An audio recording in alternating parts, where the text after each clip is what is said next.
All said and done, India's bilateral ties with the United States during the second Donald Trump presidential regime has been a roller coaster, quite like the public swings of the temperamental US president.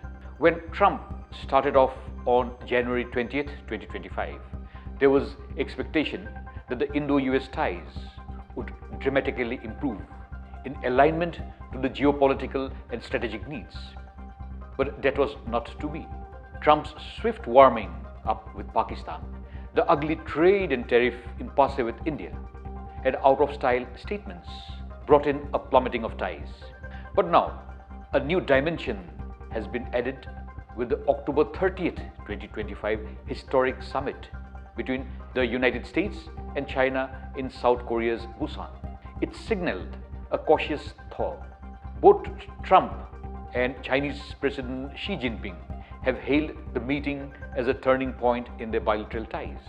As a follow-up, the US Secretary of War, Pete Hegseth, met with China's Defense Minister, Admiral Dong Jun, on the sidelines of the 12th ASEAN Defense Ministers Meeting Plus in Malaysia's Kuala Lumpur. The stated aim to deconflict and de-escalate any problems that arise.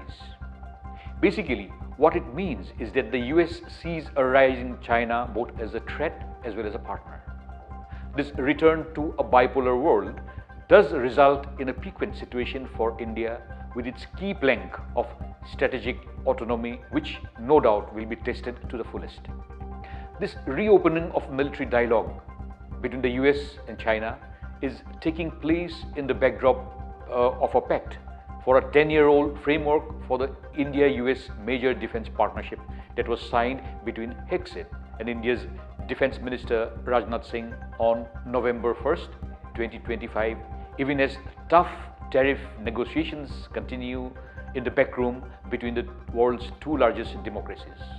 India's tense relationship with neighbor China is fairly well known.